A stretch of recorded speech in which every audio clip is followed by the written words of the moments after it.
So by 1994, and it was later confirmed to us later in 94 and 95, then when Rockefeller hosted the Clintons, and there's that famous picture of Hillary Clinton holding the book about extraterrestrial intelligence at the Rockefeller Ranch when they were visiting out there. You know, yeah. Okay, so she actually is the one who stood up and stopped the briefing and said it's too dangerous. We're not going to pursue this. And ultimately, politicians are going to put their finger in the air and they're going to see which way the winds are blowing and see what they can benefit from. They saw this as a lose-lose situation. In other words, it was a situation where if they were to push on this, they would be stepping on some very big toes. Very, very big toes. How big? Several $100 trillion of world economic activity. Now let me back this up now. So the how is hard for some people to wrap their mind around when it comes to this kind of secrecy, but the why is the pièce de résistance. Because if you look at what these projects that are unacknowledged special access projects are doing, what they really have been doing has been trying to acquire, as this top secret Canadian document, the Wilbur-Smith document in 1951 states, the modus operandi, the mechanism of action of these extraterrestrial vehicles, meaning the technology, the science and technology. Because if you're interstellar, you're not using Exxon Jet A fuel. You're not using a rocket like SpaceX and Virgin Galactic is using. You're not using something like the space shuttle. You're using some technologies that are the trans-dimensional end of physics, very high energy electromagnetic field propulsion systems that allow you to drop out of 3D space and appear at another point in space by going through other dimensions. Okay? Now, you can do that without going trans-dimensional by just creating energy from the so-called zero-point field and creating an anti-gravity effect, so you have lifters so that you can go 100,000 miles per hour, make a right-hand turn with no deceleration effect because you've created a bubble in space-time that corrects for one gravity. That's what a lot of the, quote, UFOs are that people see being test flown out near Nellis and the Dugway Proving Grounds in Utah, and et cetera and so on. We mastered gravity control October 1954. I was not a twinkle in my father's eye. Most of you weren't born at that point. I wasn't.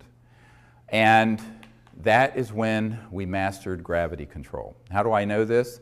The third highest ranking official at the Naval Research Labs, the largest defense lab for the Department of Defense here in Washington, has been a friend for years, and he was in the vault and saw the documentation for this, unredacted, because it's all the original documents, and that was the date.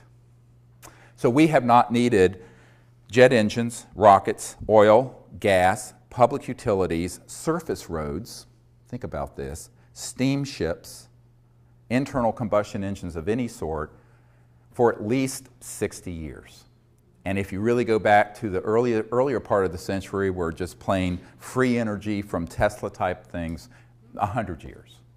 But you're stepping on a stockpile of money and commodities and mineral wealth being traded, oil, coal, other uranium, that's worth, in the aggregate, several $100 trillion. The U.S. federal budget is $3 or $4 trillion.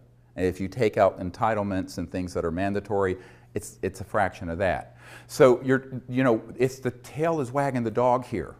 So the financial interest, the petrodollar interest, the big commodity trading firms like Goldman Sachs, and the big money folks, that's where the action is. And those are the masters.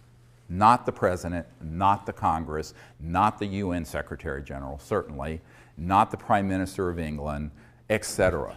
So let's just like pull the mask off and just admit that we're living in a period of petro-oligarchs kleptocrats, klepto meaning theft, like a kleptomaniac, kleptocrats, and that this sort of myth of free markets and a free society and an open and free democracy is just a myth.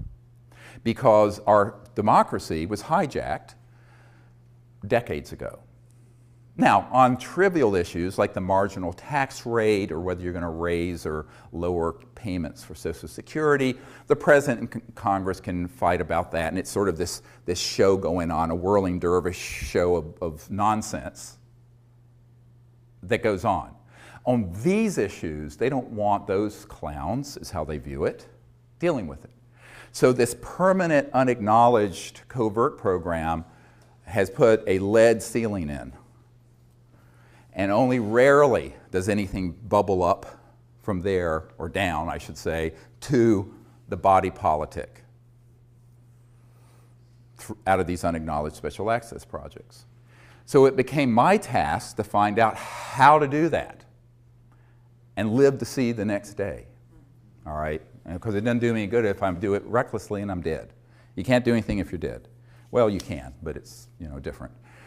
So you're doing other things. So this became really the central issue.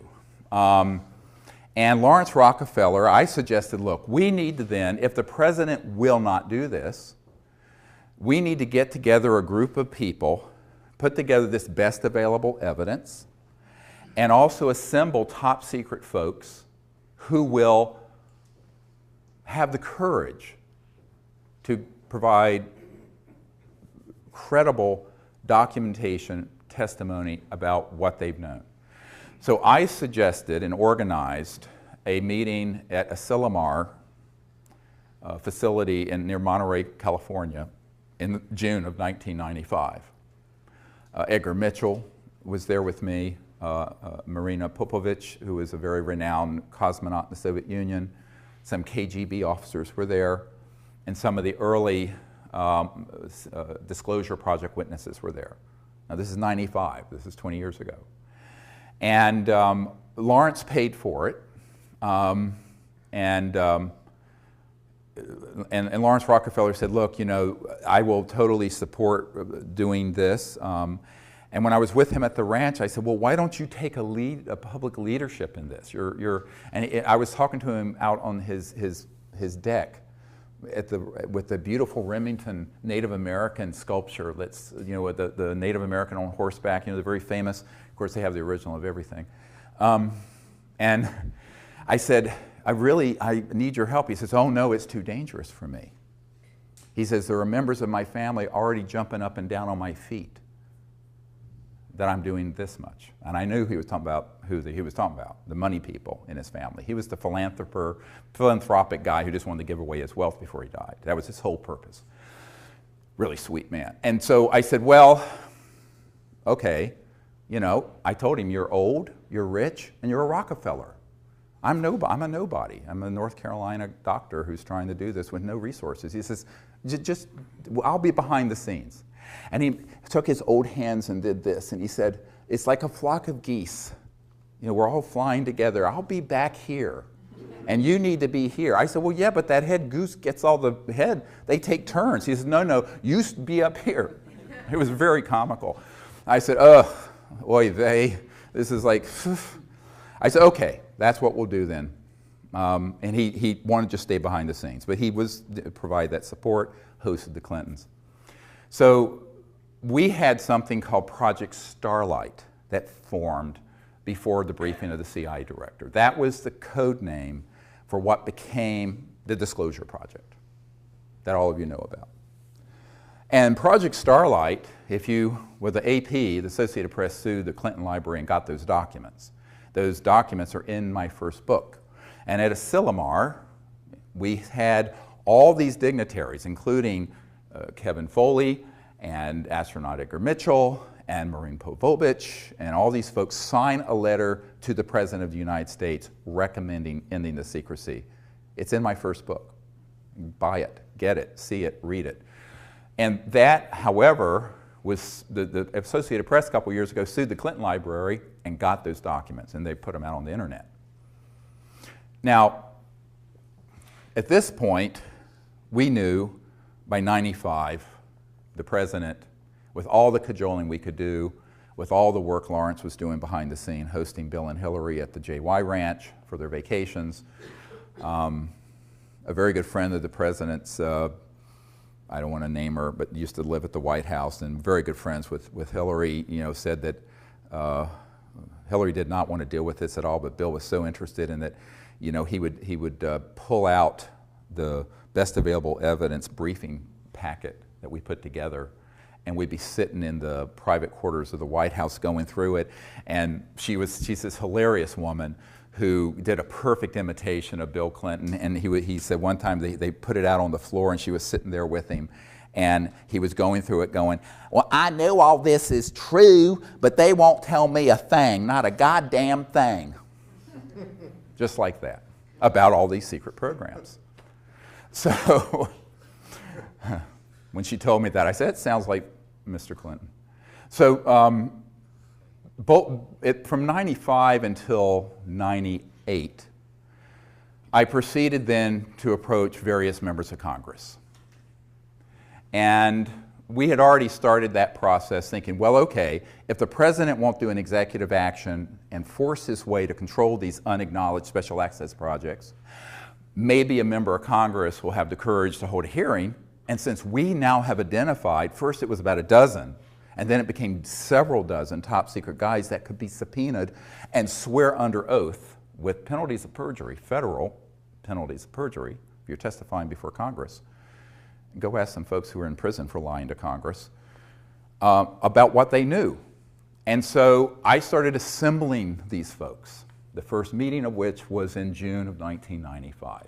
I'd met with a number of them one-on-one, but there's strength in numbers. So I realized that if we came together as a group and they got to know each other and they felt that it was, they felt safer, they felt protected if they were all doing it together. You see what I mean? Brilliant. Okay, so that was what I did, is pull people together. Because these men and some of the women involved were terrified about speaking about this on their own as lone wolves. But I said, let's get a mass of us together and do it. So that first gathering was very historic because it was sort of presaged what we did in 2001.